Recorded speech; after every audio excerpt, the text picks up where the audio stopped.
Cuando llegó al poder fue una revolución, un viento nuevo que llegaba a un país azotado por la corrupción y el temor a los golpes de Estado.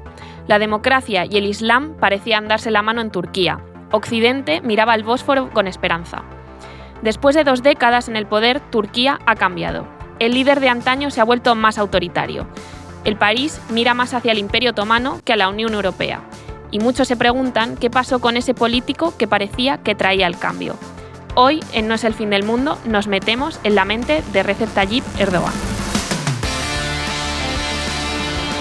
No es el fin del mundo, el podcast semanal del orden mundial. Bueno, y para hablar de la mente de Erdogan tenemos aquí, como es habitual en todas estas series, a Franco de Ledone. Hola Franco, ¿qué tal? ¿Qué tal? ¿Cómo estás? Muy contento de hacer otro en la mente de... Sí, estamos aquí con esta serie que mola muchísimo y nos vamos a Turquía, y una persona que es muy friki de Turquía y que está aquí para contárnoslo es Eduardo Saldaña. Hombre, yo este capítulo no me lo podía perder porque junta 2 cosas que me encantan, que eso no sé si Franco lo sabe, que son los hombres fuertes y Turquía. Y Turquía es un país que combina eso desde toda su historia, así que... Esto de los hombres fuertes, de que te gustan los hombres fuertes, es como que... Ya sí, parece que soy un fan de los culturistas. Un oyente que de repente aterrice, no es el fin del mundo, y te iba a decir esto, y pero ¿de qué está hablando? Bueno, yo voy a hacer también de culturista, me voy a mirar. No, se refiere como a... Sí, las figuras políticas. Las figuras políticas. Pero bueno. Bueno, no sé, queda a criterio de cada persona que está escuchando. Bueno, sí, también, claro. Claro, también. Aquí podemos generar un misterio. Bueno, misterio. Aquí, como hacemos siempre en esta serie, vamos a seguir a un personaje muy interesante, y bueno, pues que se llama Usman. Vamos a ver qué nos cuenta Usman sobre Erdogan.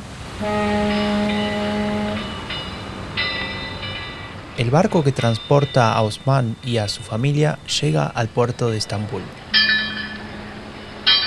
Son las 4 de la mañana. El viaje desde Anatolia fue eterno, pero Usman confía en que valdrá la pena.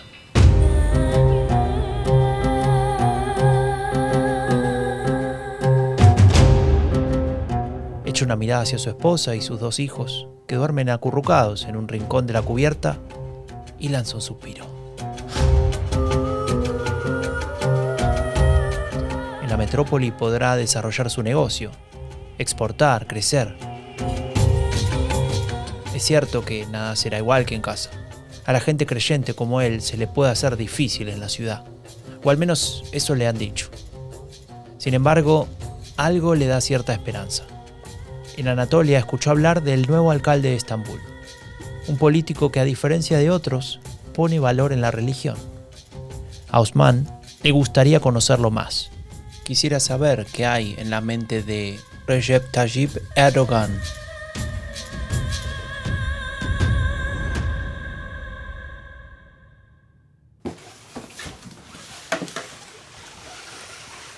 Osman ya lleva 7 años en la ciudad más importante de Turquía. Ha podido montar un humilde negocio y ahora mismo está haciendo un inventario de mercadería.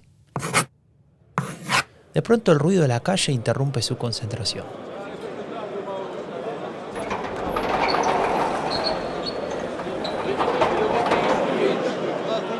Se asoma y ve un tumulto en la esquina. La gente se agolpa en torno a una figura. La curiosidad le gana. Deja el papel y el lápiz y, sin cerrar la puerta, porque él confía en su vecindario de Kasim Paşa, se acerca a paso rápido hacia la pequeña multitud.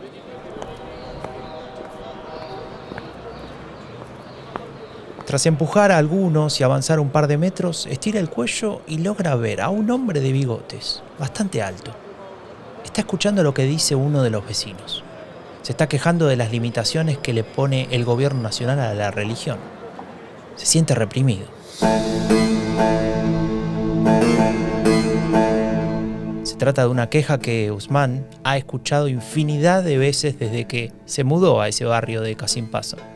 Allí la mayoría son como él, de Anatolia, y para ellos el Islam y su práctica es parte de su identidad, de sus raíces. No serían turcos sin el Islam, no serían los herederos del Imperio Otomano sin el Islam.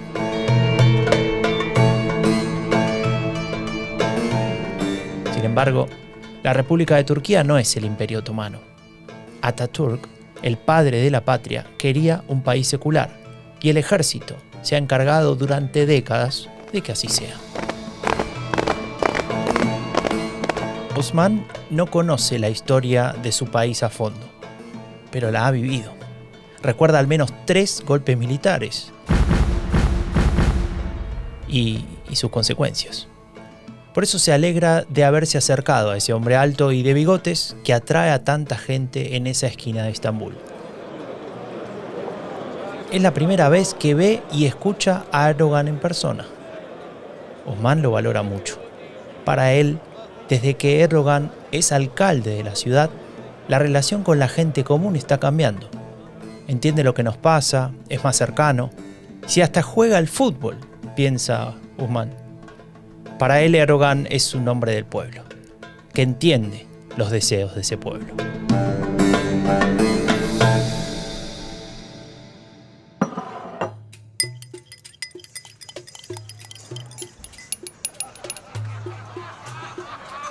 Por la tarde y antes de ir a rezar, Osman suele tomar chai con sus amigos. Hoy están todos convulsionados con la visita de Erdogan. Nadie lo esperaba. En esa mesa son todos partidarios del alcalde. Alguno de ellos hasta compartió militancia en el movimiento político Millî Görüş con él, un movimiento del islamismo turco que defendía un discurso nativista y antioccidental. Allí se planteaba que el secularismo no era más que una estrategia de Occidente para debilitar y humillar a Turquía. ¡Y al Islam!, grita uno desde un rincón. Osman escucha en silencio. El nivel de efervescencia que se ve en el local, que se siente, es evidente. Y si bien se alegra de conocer a Erdogan, él no es más que un hombre de negocios. Y de hecho nunca estuvo activo en el Islam político. Aunque sí es cierto que su compromiso con la religión es parte de su identidad. De pronto, ese del rincón se pone de pie y comienza a contar una vieja anécdota. Esa típica historia que todos conocen, que fue 1000 veces contada, pero que todos siempre se alegran de volver a escuchar.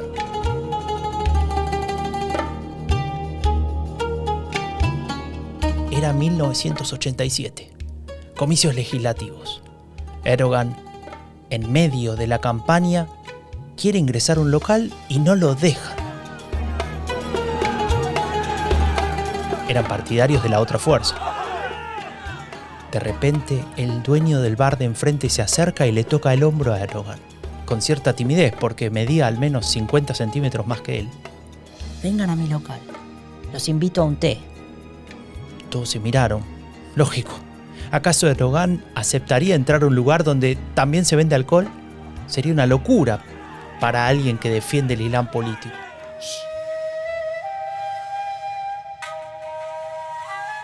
Hubo silencio. ¿Y Erdogan aceptó? En ese momento pocos lo entendieron, pero con el tiempo, los más inteligentes se dieron cuenta de que Erdogan había entendido algo fundamental, especialmente si quieres ganar elecciones. Yo también soy creyente y yo también quiero que Turquía se desarrolle. No nos ignoren. Osman, como buen hombre de negocios, sabe hacer cuentas. Y esa no es muy difícil. Erdogan, con ese tipo de acciones, se ganaba una porción del electorado, a cambio, claro, de algunas peleas con los más estrictos de su partido. Pero los números cerraban. Esas actitudes le hacen pensar a Osman que Erdogan puede ser el hombre que lo cambie todo.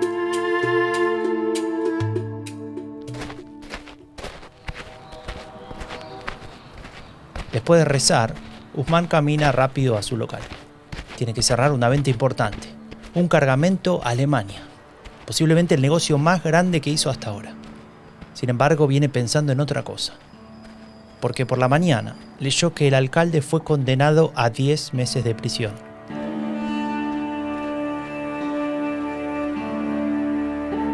Le preocupan muchas cosas de este hecho. No es la primera vez que ve cómo un político que defiende a los suyos es perseguido y silenciado. Ya había pasado antes. Apenas un político musulmán destacaba, la maquinaria del Estado se encargaba de acabar con él. Siempre había sido así.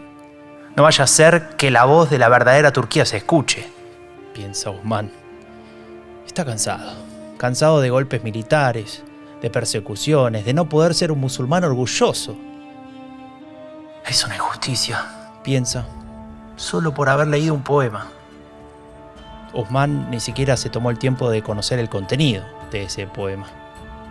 Decía así: las mezquitas son nuestros cuarteles, las cúpulas nuestros cascos, los minaretes nuestras bayonetas y los creyentes nuestros soldados. Osman piensa que es el fin del político, pero para Erdogan esa sentencia representa un hito en su carrera política. A partir de ahora encarna en su figura ese conflicto interno y de larga data. ¿Sabrá aprovecharlo?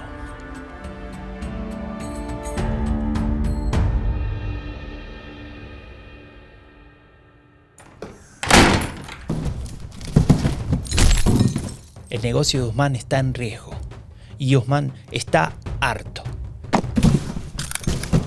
La crisis bancaria y la política de endeudamiento del gobierno lo han puesto contra las cuerdas. Son unos corruptos, dice entre dientes.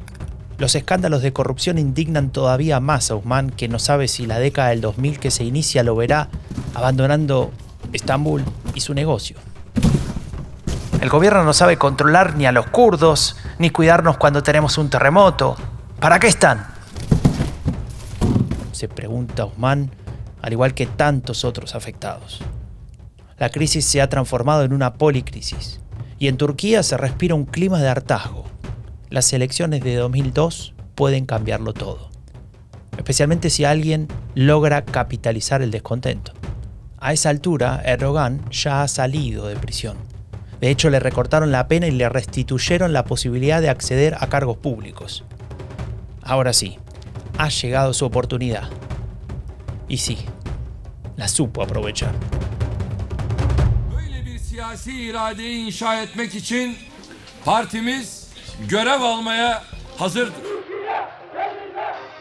Bueno, vamos a dejar a Osman aquí en las puertas de la llegada de Erdogan al poder, que está ahí como maquinándose. Me ha parecido muy interesante porque es una perspectiva que no se suele conocer de Turquía, ¿no? Como toda esa Turquía previa. Y bueno, me he quedado con algo que creo que merece la pena que comentemos, porque yo creo que es clave para entender la figura de Erdogan y su forma de pensar, que es esta importancia del secularismo en la Turquía de ese momento, que yo creo que es algo que queda como muy lejano, ¿no? Como que solemos pensar que, bueno, pues que Turquía es un país musulmán y no tenemos en cuenta esta parte más secular. ¿Qué papel tuvo en la construcción de Erdogan como político? Pues yo te diría que fue fundamental, y es verdad que se suele obviar bastante esta idea de que el secularismo ha sido uno de los pilares de Turquía, porque ahora uno viaja a Turquía y ve mezquitas en todos lados, pero el Islam siempre ha estado presente, pero no tanto, ¿no?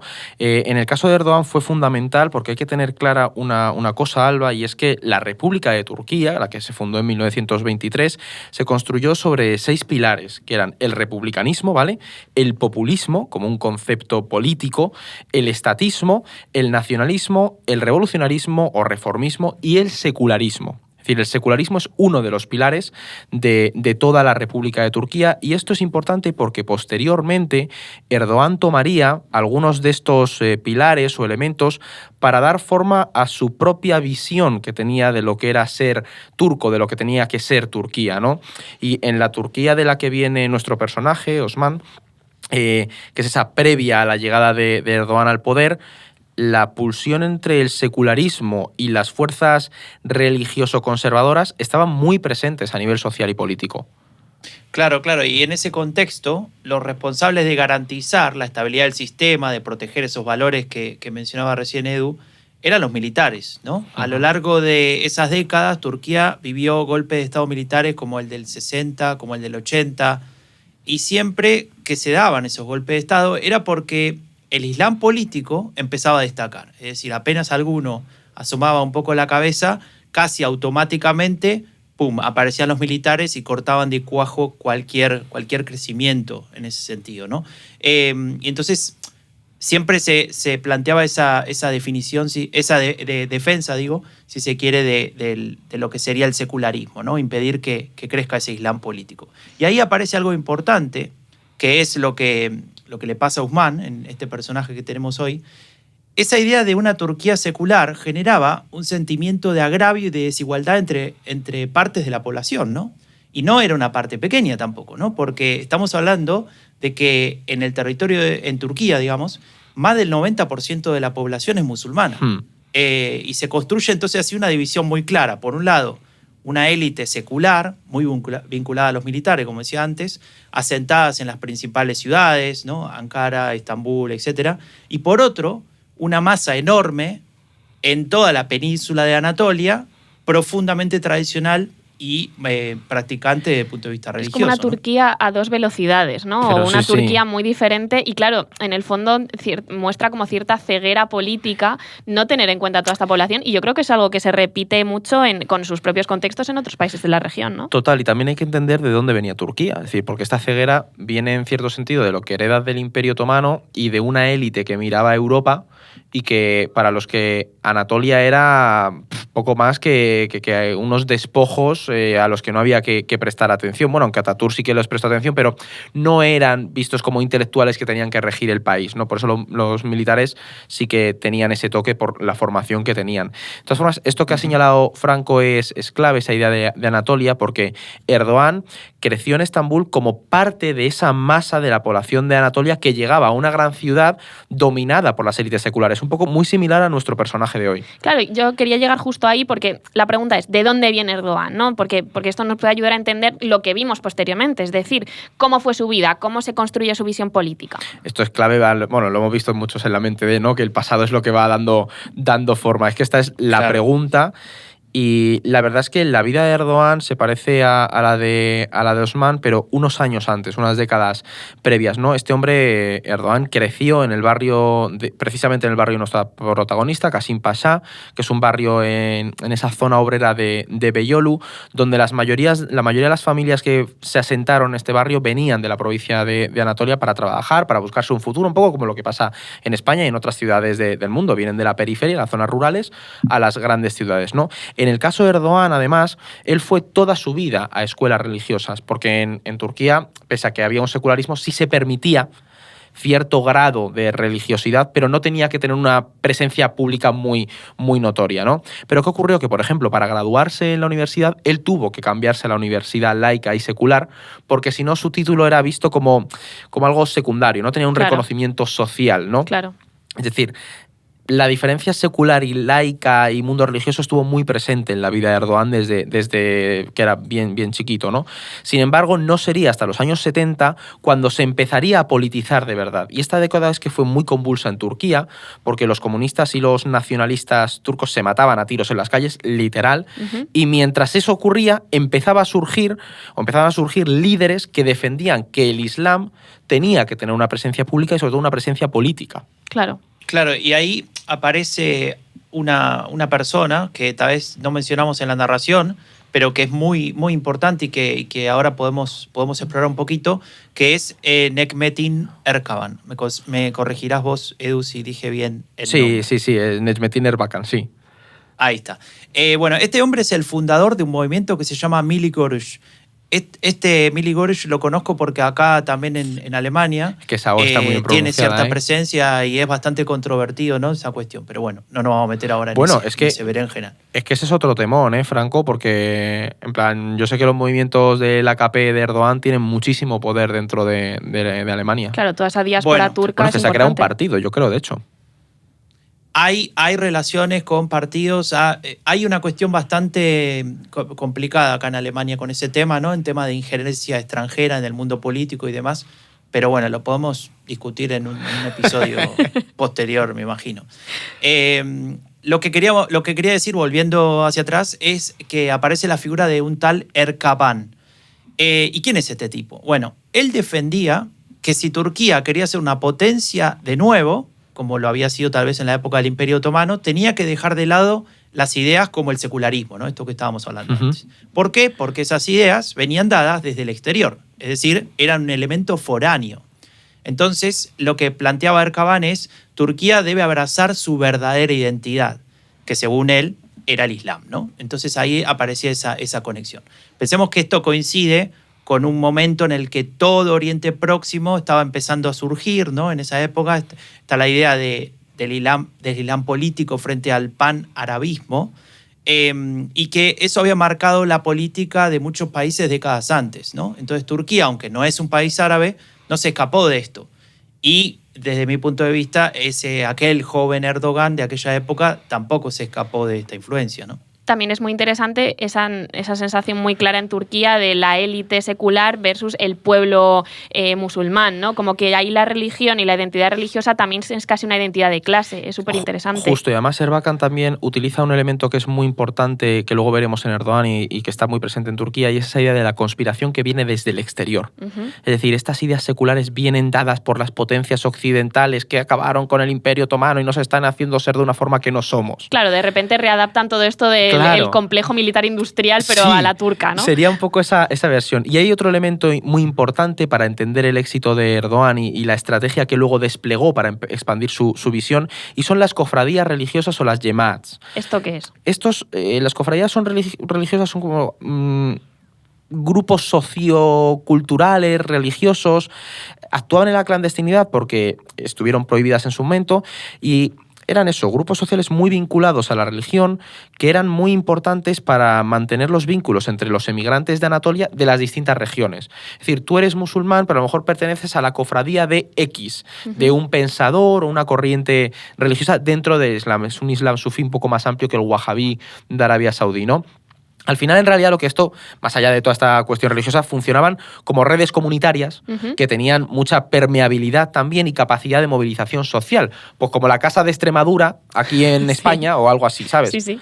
Entonces, fueron muy importantes porque sirvieron para que el Islam político se expandiera y, sobre todo, para que consiguieran muchos militantes, ¿no?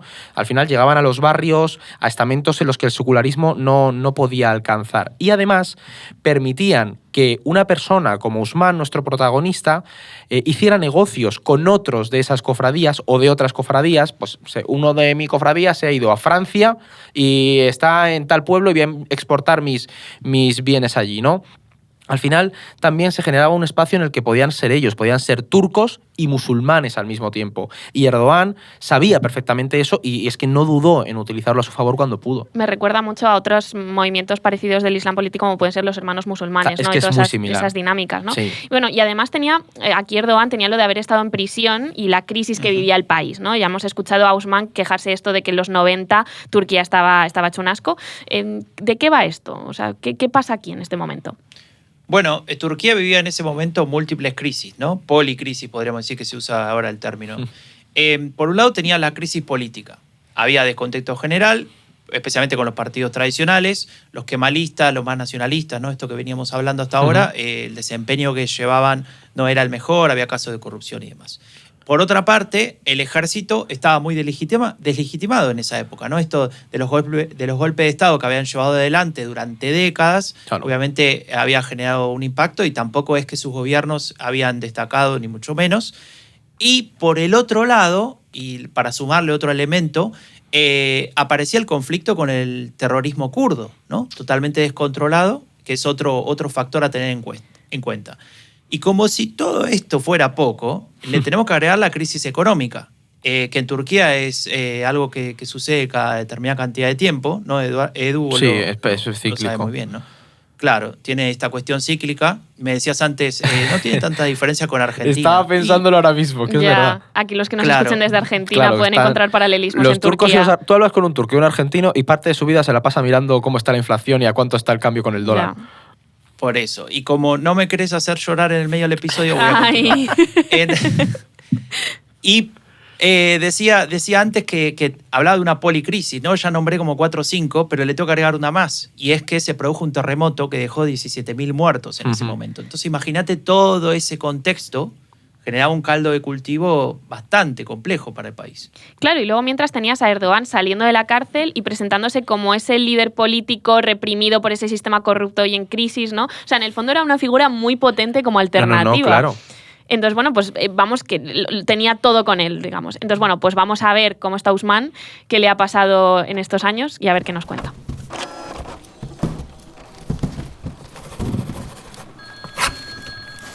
Osman no puede parar. El negocio va muy bien. Tal es así que evalúa la posibilidad de alquilar un segundo almacén. Y al mismo tiempo está cerrando telefónicamente con 2 empresarios turco-alemanes que están dispuestos a importar ya mismo. Y claro, la llegada al poder de Erdogan y su discurso de islamismo liberal seduce a Occidente. Y no es magia, es una decisión política.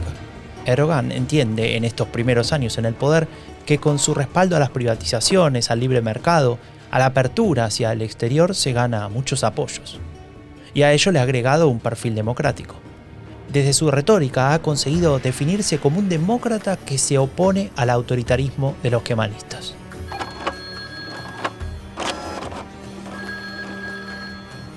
Sus pocos minutos libres, Osman los dedica a rezar o a su familia. Hoy tuvo una conversación interesante con su hijo. Hablaron del acercamiento de Turquía a la Unión Europea, de que le gustaría viajar allí algún día, estudiar ahí, conocer otras culturas. A Osman le sorprendió que su hijo esté interesado en ese mundo extraño y alejado. Tal vez sea que se crió en una ciudad cosmopolita como Estambul. Sin embargo, como hombre de negocios que es, Osman también ve ventajas en esa apertura. No tanto por la parte cultural, sino por la económica. Erdogan ha logrado combinar dos elementos fundamentales para su empresa. El primero relativo a la mencionada apertura, y el segundo fue el desarrollo de infraestructura y con ella del crecimiento de una clase media de Anatolia. Sí, la región de Osman florecía y la conexión de su negocio con los productores locales no podía ser más eficiente. Osman era el ejemplo del comerciante que encarnaba un verdadero milagro económico, un fenómeno que desafiaba las viejas reglas y ordenamientos sociales. Así las élites seculares urbanas de Estambul tenían competencia, y eso se lo debían a Erdogan. Tal vez por eso, o tal vez por sus convicciones político-religiosas que fueron creciendo con el tiempo, Osman se afilió al Partido de la Justicia y el Desarrollo, el AKP, la fuerza de Erdogan. Y cada vez que podía, apoyaba con algunas liras a la fuerza política del primer ministro. Parecía que por fin llegaba una época de prosperidad a una Turquía acostumbrada a la convulsión política y económica. Para Osman, la economía era la clave, pero una charla con un amigo le revelará otro aspecto al que nunca había prestado atención.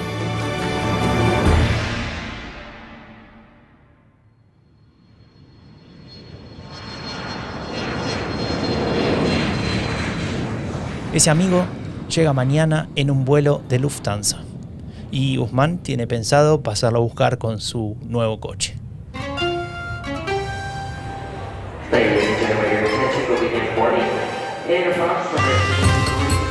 El amigo de Osman es hijo de un Gastarbeiter, es decir, hijo de uno de los tantos emigrantes turcos que en los 60 se fue a Alemania con un permiso de trabajo. Gracias al esfuerzo de sus padres, él pudo estudiar Relaciones Internacionales en la Universidad de Münster. Allí se especializó en el país de su padre y en un tema que tiene mucho que ver con el propio Erdogan, el neo-otomanismo.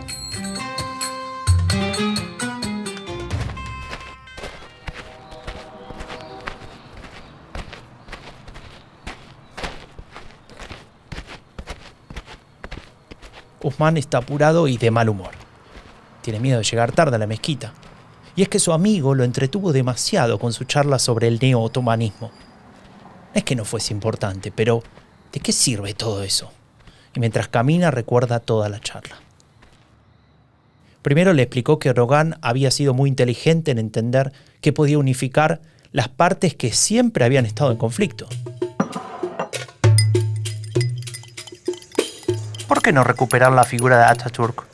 ¿Por qué no integrarlo al orgullo turco retomando sus aspectos nacionalistas e ignorando las cuestiones seculares? Las preguntas de su amigo hacen reflexionar en silencio a Osman. Recuerda que la primera vez que vio juntos los cuadros de Atatürk y de Erdogan en la misma pared, tuvo una sensación rara. Y ahora se da cuenta de que se acostumbró a eso. Parece una contradicción, pero su amigo tiene razón. Erdogan había logrado que la gente no odie a Atatürk. El orgullo nacional que construye Erdogan es producto de aquella influencia otomana del pasado con la integración de la religión. Para él Turquía debe ser diversa, pero el Islam debe dominar. Las frases de su amigo, repletas de palabras complejas y largas, confunden un poco a Osman. Pero en algún lugar se da cuenta de que tiene razón. de que Erdogan había conseguido lo que otros políticos habían sido incapaces de hacer. Pero fue ahí cuando la charla cambió. Y Guzmán pasó de la perplejidad y la reflexión al enfado con su amigo. El problema con el neo-otomanismo es que se aleja de Occidente. Tiene una visión que terminará por aislar a Turquía. El amigo de Osman relata sin pausa que la política exterior del gobierno considera que Turquía tiene que ser la protectora del mundo musulmán a nivel internacional, que tiene que tener un papel más activo en lo que sucede en el vecindario. Al final, Osman llegó a tiempo a la mezquita, pero sigue enojado. Un poco por el pesado de su amigo, pero también porque si su amigo tiene razón, el camino de Erdogan no es el correcto. ¿Acaso nos vamos a meter en conflictos exteriores? ¿Nos vamos a pelear con Occidente?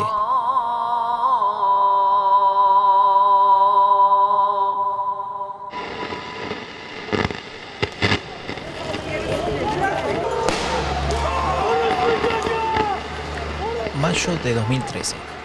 Osman está escuchando la radio. Atento, como pocas veces. Ya no importa el trabajo ni el teléfono que suena sin parar. Lo que empezó como una protesta de 50 ecologistas se ha transformado en una represión brutal. Junto a él está su hijo, que ahora trabaja para él en su empresa. Es un autoritario. Es un autoritario que no acepta crítica alguna. Quien no está con él está contra él. Dice su hijo mientras se pone a ordenar unas cajas en una estantería lateral. Osman no dice nada, pero mastica bronca. Quisiera defender a Erdogan. Él siente que le debe todo, pero también es cierto que se le ha ido la mano. Días después se informará que hubo 8.000 detenidos y 6 muertos en esas jornadas.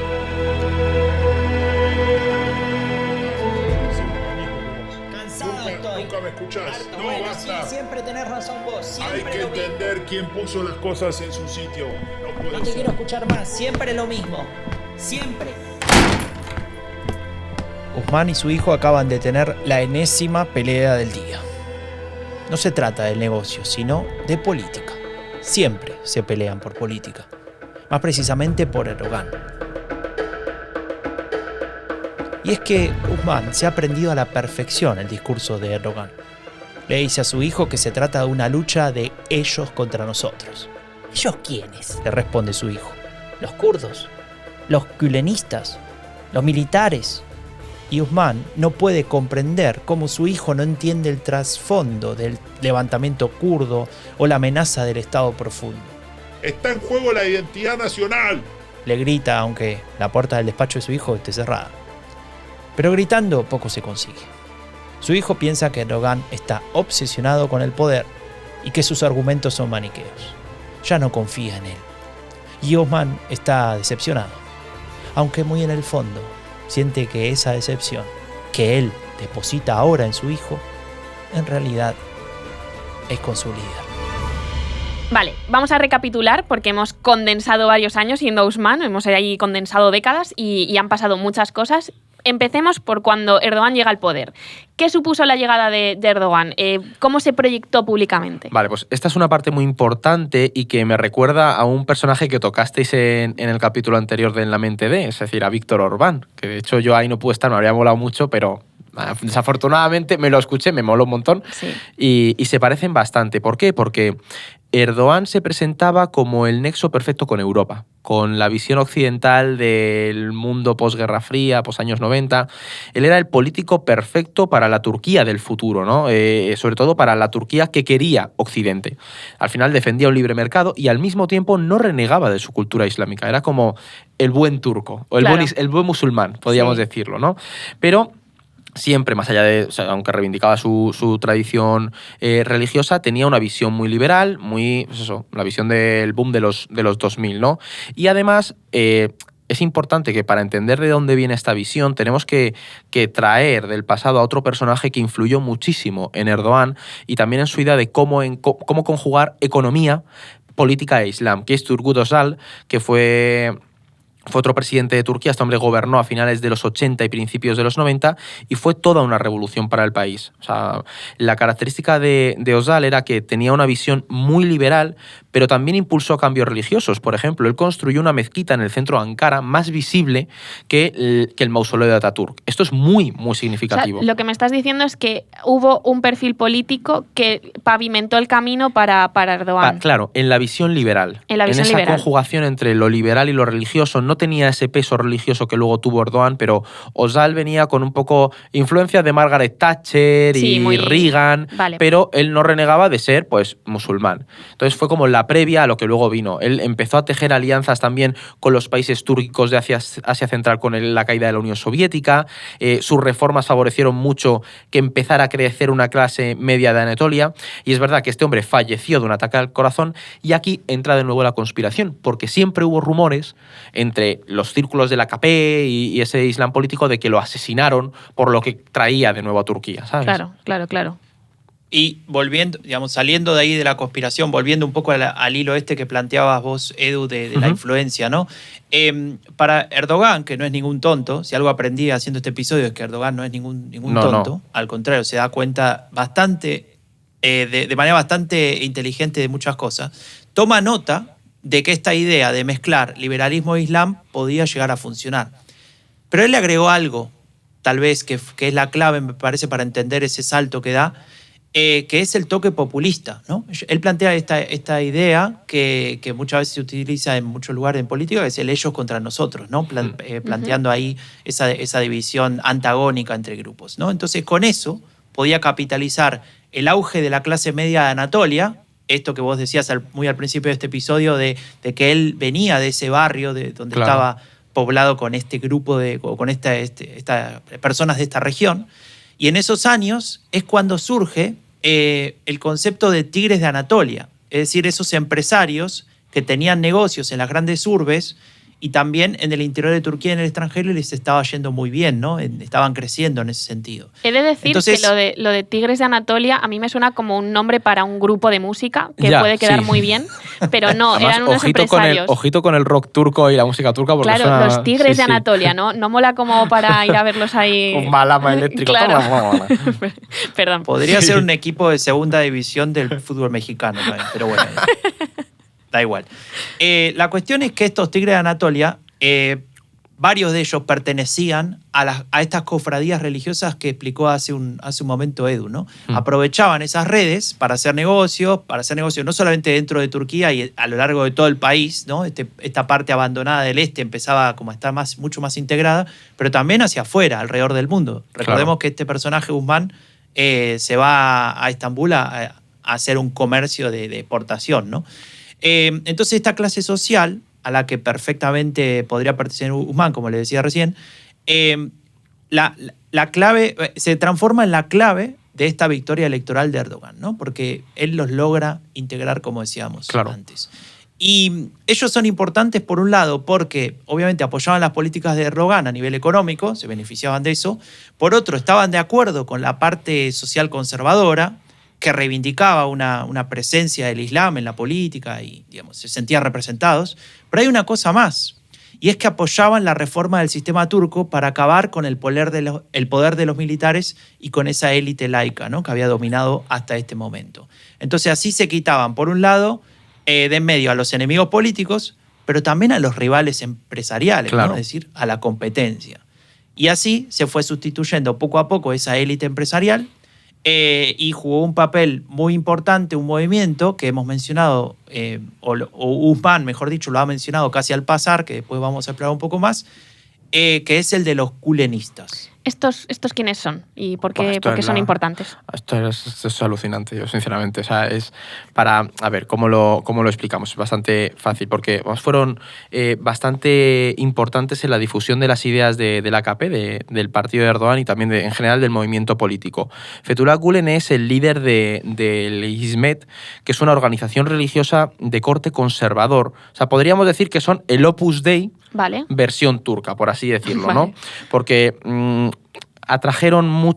esta organización atrajo mucho esa élite que mencionaba Franco, y defendían un Islam conservador en lo social, pero muy liberal en lo económico. Y claro, esto encajaba muy bien con las ideas que ya tenía Erdogan y que quería impulsar. Y los gülenistas, poco a poco, fueron ocupando cargos muy importantes en medios de comunicación, en empresas, en instituciones, en el área judicial, claro, en los policías. Hay un paralelismo claro con el Opus Dei, con esta idea de los tecnócratas del Opus Dei, claro, ¿no? Es parecido, entiendo. Es que funcionaba así, Vale. porque tenían sus propias escuelas, sus propias universidades.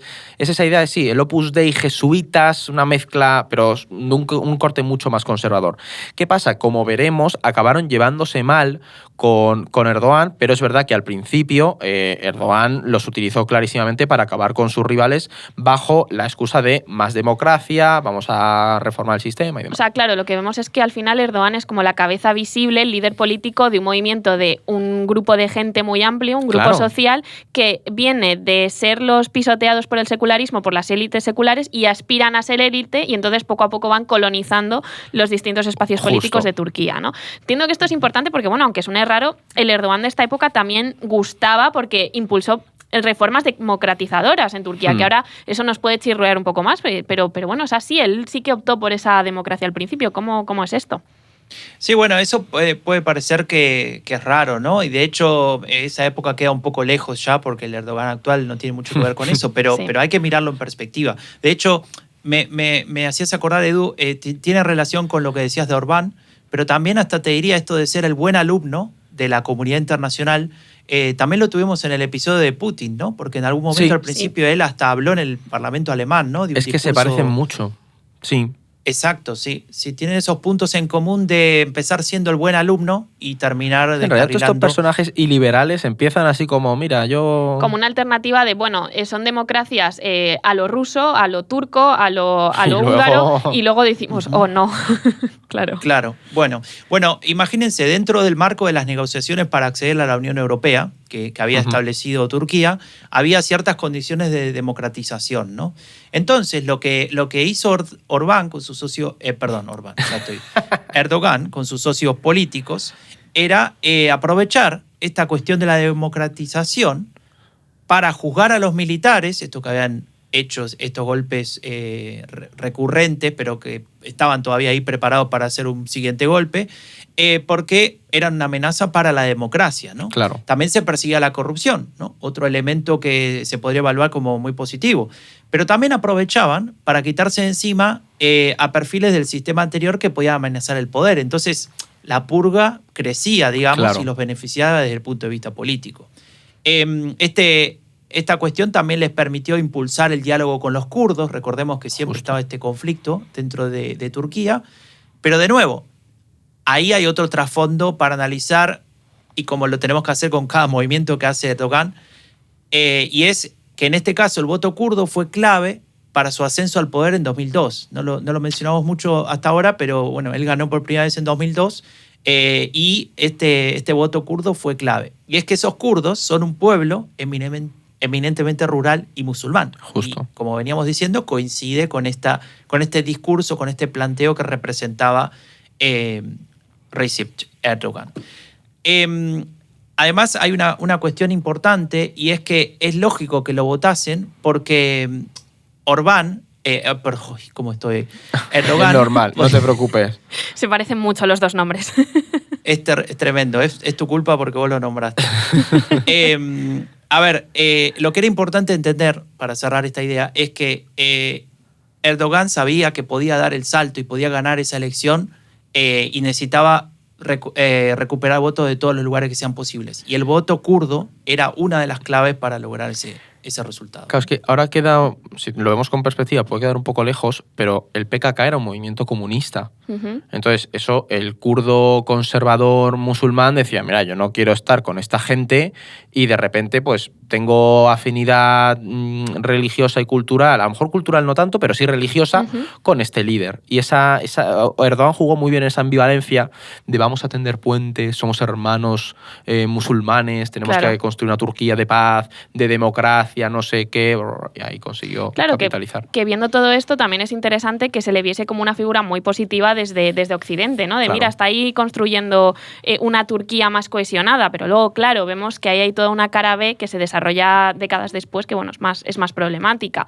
Y aquí uno lo que tiende a pensar es si Erdogan se volvió autoritario, ¿no? O si ya venía con ello en mente, que también es algo que hemos explorado en otros personajes. No voy a volver a nombrar al anterior porque los dos nombres se parecen mucho, pero bueno, aquí hay un momento en el que empieza a haber un giro y pasamos de este líder musulmán liberal al líder neotomano, que esto lo explicamos en su día en un capítulo sobre Turquía, y ahora profundizaremos también más en este concepto, que quiere que Turquía sea una gran potencia. ¿Cuándo se da este cambio? Aquí hay 3 elementos o momentos clave. Por un lado, la crisis económica que se inicia en 2010. Después del 2010, o sea, esa crisis económica empieza, y en el 2011 estallan las conocidas, a mí no me gusta llamarlas así, pero como primaveras árabes. Sí, las revueltas árabes. Sí, que sacudieron a muchos países de la región Oriente Próximo. Y claro, en ese momento Erdogan empieza a ver, oye, que hay una serie de factores que son bastante peligrosos, porque tienes crisis económica, cambios de regímenes en países vecinos, ve cómo los militares egipcios acaban de tumbar al gobierno de los hermanos musulmanes con los que él tiene muy buena relación,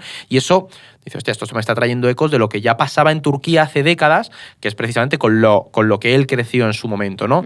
Y de repente, en ese preciso momento estallan las protestas de Gezi Park en 2013, que Gezi Park está en la plaza de Taksim, para quien vaya a Estambul lo puede ver allí. ¿Qué pasa? Estas protestas comenzaron como unas protestas contra un plan urbanístico, o sea, ¿vale? Algo bastante sencillito, pero acabaron derivando en manifestaciones contra el giro autoritario que algunos estaban viendo en el gobierno de Erdogan. Y además, estas protestas son muy interesantes, Alba, porque en ellas chocaron las dos nuevas realidades que se estaban creando en la Turquía del siglo XXI y que vemos muy bien reflejadas en los personajes que ha construido Franco, en Osman y su hijo. ¿Por qué? Porque por un lado tenías a la Turquía más liberal y abierta, que miraba hacia la Unión Europea, que criticaba también los años de represión y corrupción militar. Que sería el hijo de Osman. Exactamente.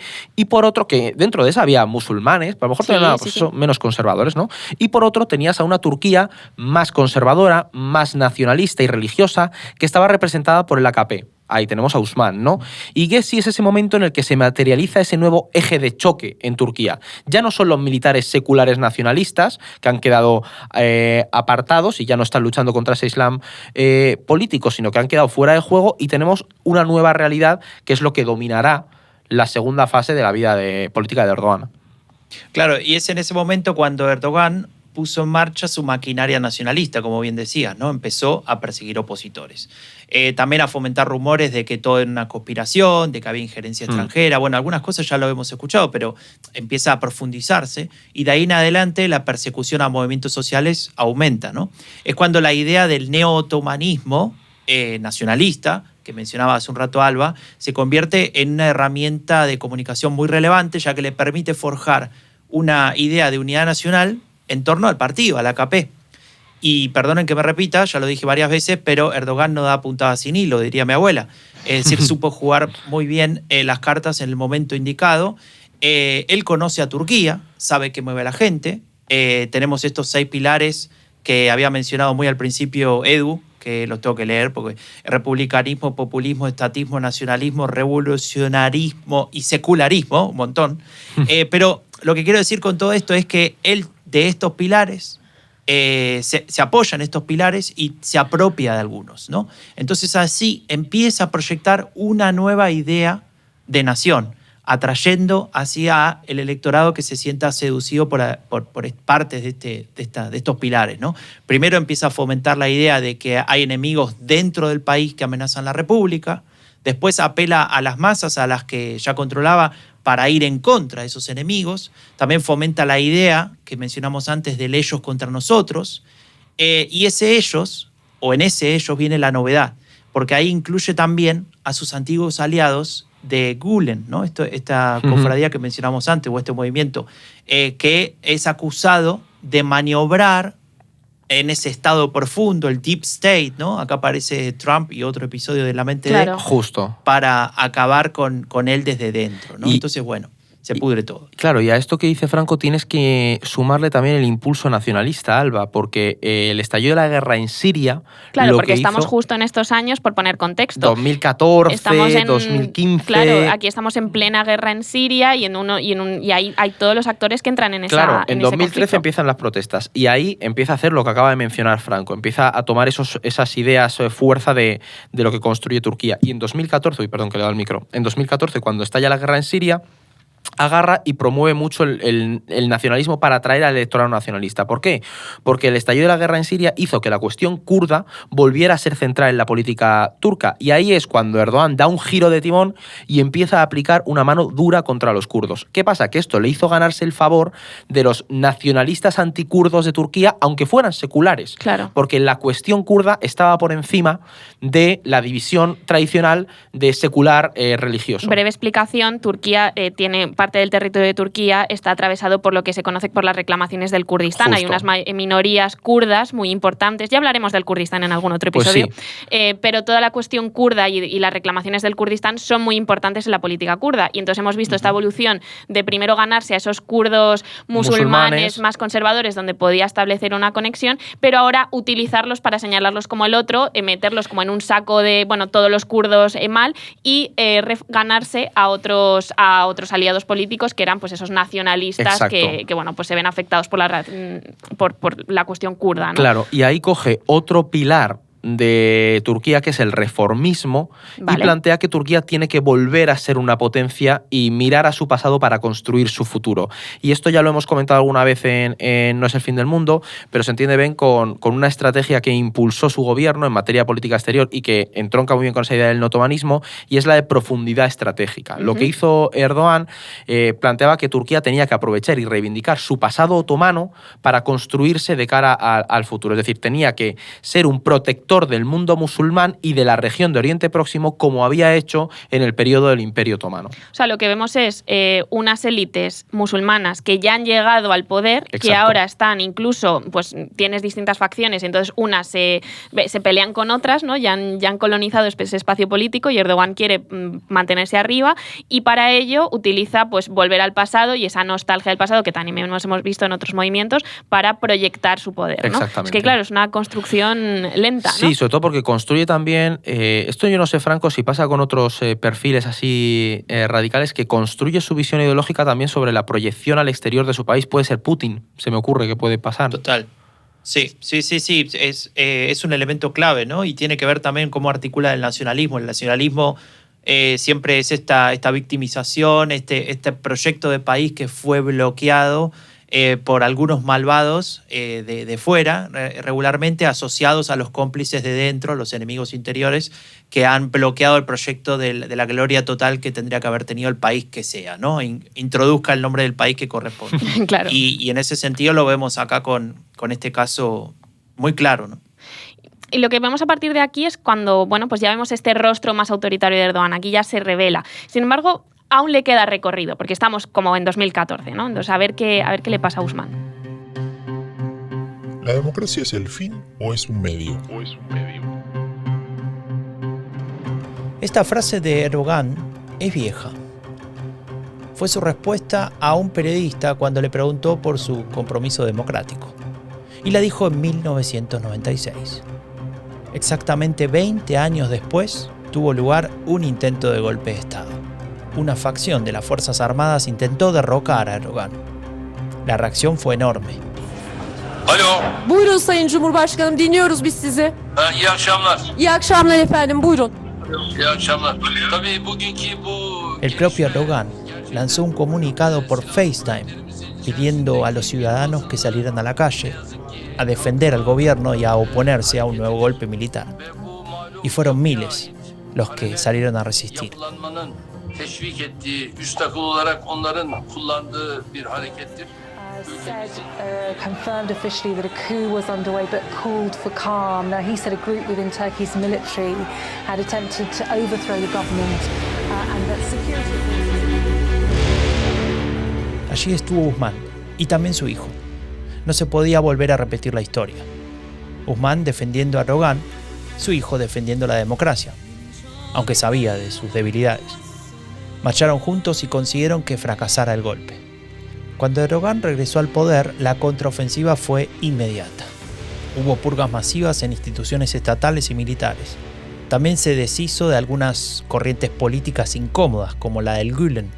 Pero tal vez lo más importante es que este episodio le permitió a Erdogan establecer la narrativa de la conspiración contra su gobierno y su proyecto de país. Retomaba la idea del ellos contra nosotros y en esa bolsa cabían muchas cosas. Es casi una obviedad decir que Osman y su hijo se volvieron a pelear un año después, en 2017, cuando Erdogan impulsó una reforma constitucional que instauraba el presidencialismo y, por supuesto, le daba mucho más poder.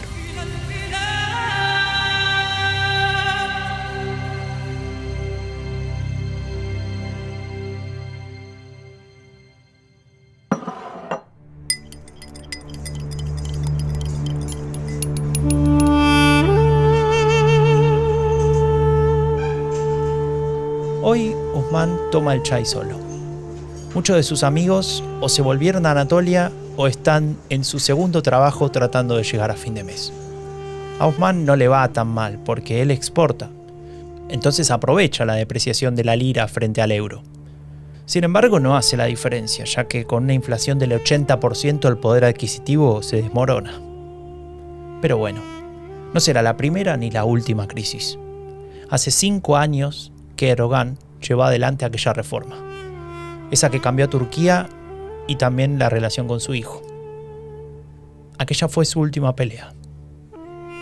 Desde ese día ya no se volvieron a hablar.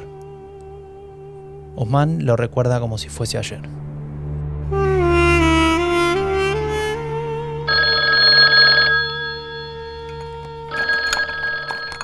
¿No entendés que puede emitir decretos, hacer lo que quiera y nadie le puede decir nada? No hay controles. Exclama su hijo mientras come el improvisado almuerzo sobre su escritorio de su despacho. Osman está parado en el marco de la puerta con un chai en la mano y lo mira como descreído. Eso no es tan así. Y además, si es un decreto, será porque es necesario, ¿no? Su hijo le responde argumentando que tiene influencia sobre la selección de jueces, que esto va a limitar los controles contra la corrupción, contra el abuso de poder, y que esto va a ir contra la propia democracia. Osman siente que se queda sin argumentos y, mientras se da media vuelta para irse, balbucea que a Erdogan lo votó más del 50% de los turcos. Tiene legitimidad popular. Grita a lo lejos. De pronto, ve con sorpresa cómo su hijo pasa a su lado, abre la puerta de calle, se voltea y le dice en tono muy calmado: Me enseñaste desde muy chico que era una injusticia que por ser creyentes nos desprecien, que tengamos que reprimir nuestra identidad religiosa. Hoy, en este país, no se puede decir nada crítico contra el gobierno. No se puede opinar libremente. Hay que reprimirse o sufrir la represión del Estado. Igual que antes. Igual que cuando llegaste desde Anatolia. Yo no estoy orgulloso de una Turquía que pisotea mi libertad, mis derechos, mi pensamiento. Erdogan dijo que la democracia era solo un medio. La usó para construir esto. Muy bien. Entonces yo no voy a ser parte.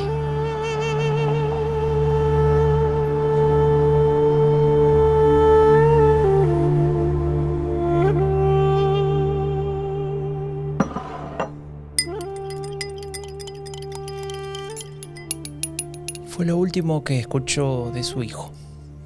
Osman piensa si él quiere seguir siendo parte. Si Turquía debería seguir siendo parte. Es difícil pensar que aquel Erdogan se haya convertido en un autoritario. Osman se siente en deuda con él y tal vez esa culpa le impida cuestionarlo como debería. Además es difícil cuestionar al padre, ¿no? Así como Atatürk es el padre de la República, para Osman, Erdogan es el padre de esta Turquía. ¿Acaso los padres no cometemos errores?, piensa. Es difícil preguntarse qué pasó con aquel Erdogan de los 90, ese que le dio esperanza cuando llegó desde Anatolia con una mano atrás y otra adelante. Pero sobre todo, es difícil aceptar que Erdogan dejó de ser aquel hombre del pueblo, como él pensaba. O peor aún, ¿alguna vez lo fue?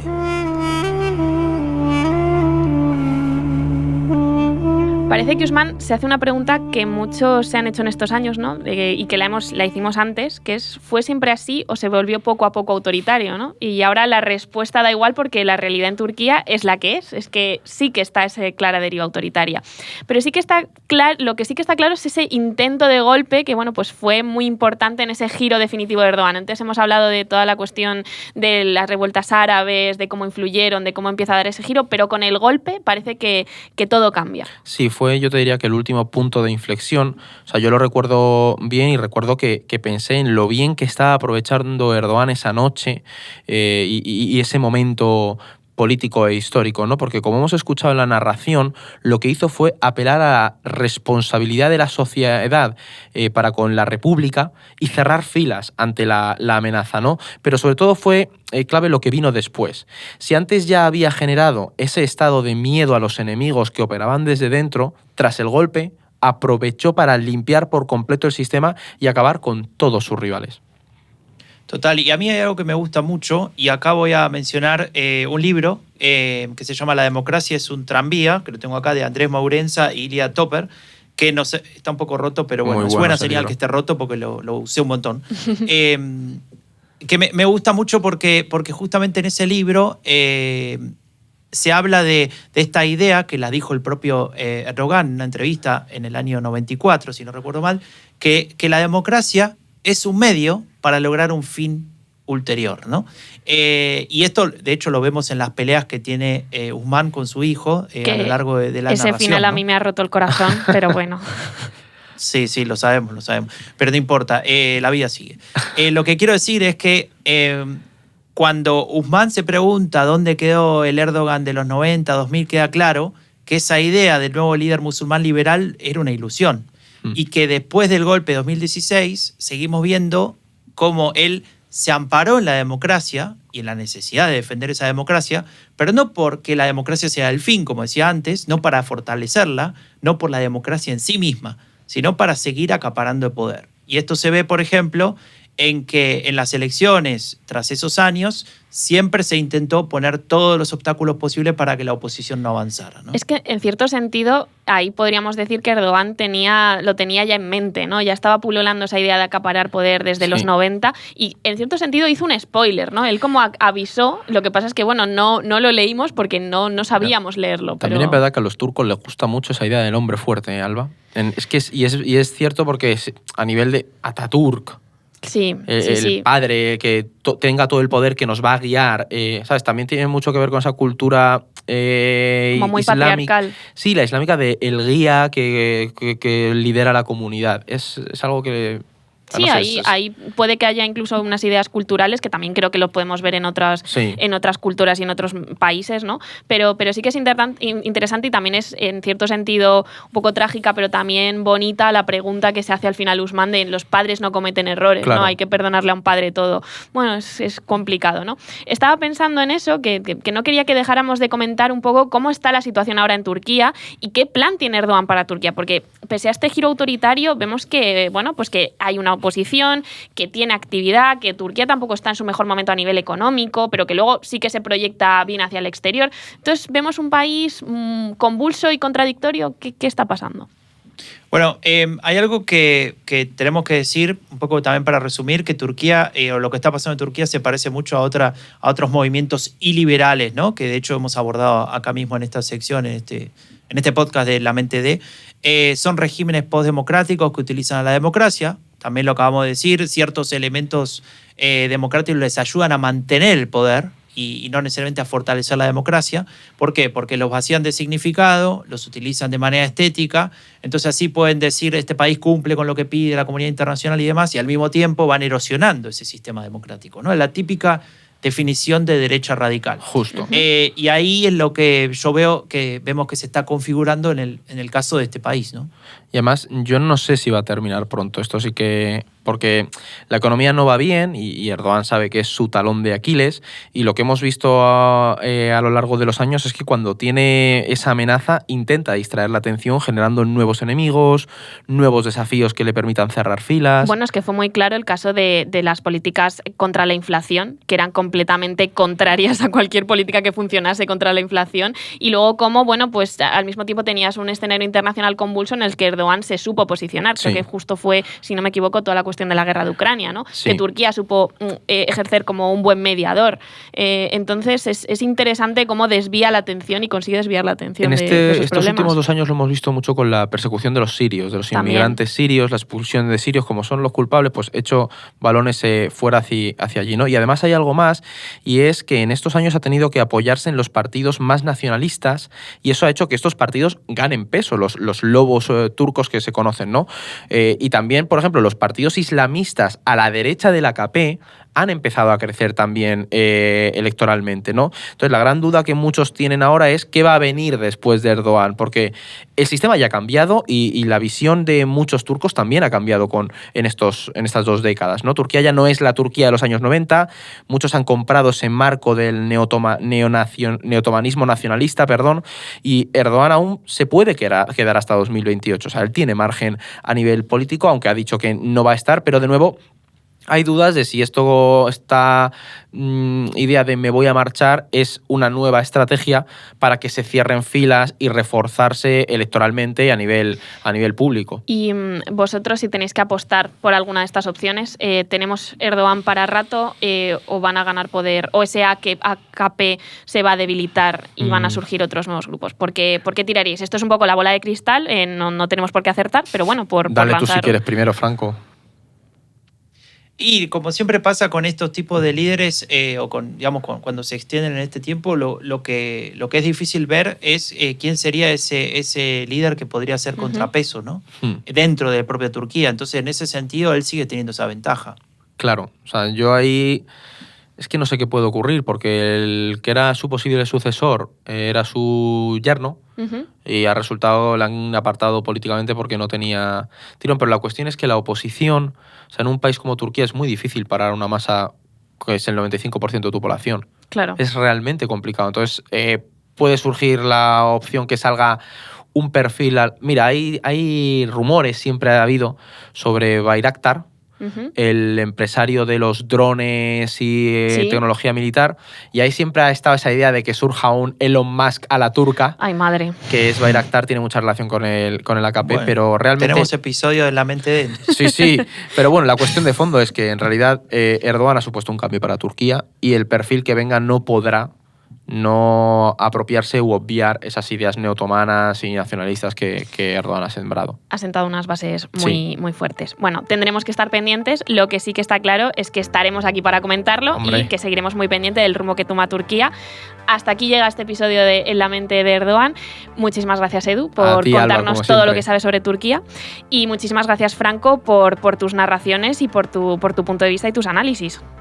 Gracias a vos. Un abrazo. Y a ver si vienes ya a España y podemos hacer un episodio aquí, todos juntitos en el mismo Hacemos espacio. un live, Franco. Si la gente lo pide, lo buscamos. Bueno, dale. Pero lo tienen que pedir, ¿eh? Qué poco entusiasmo, Franco, por Dios de mi vida. Que lo pidan. Fletamos un avión para traérnoslo. Uno de Elon Musk. Uno de Elon Musk, justo.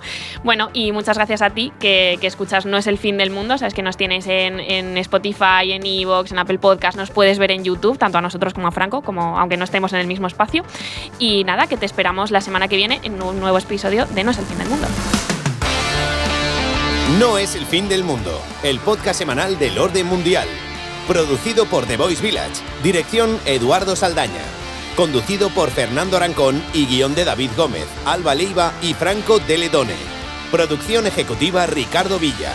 Narraciones y sonorización Franco de Ledone. Sintonía original Pablo de Diego.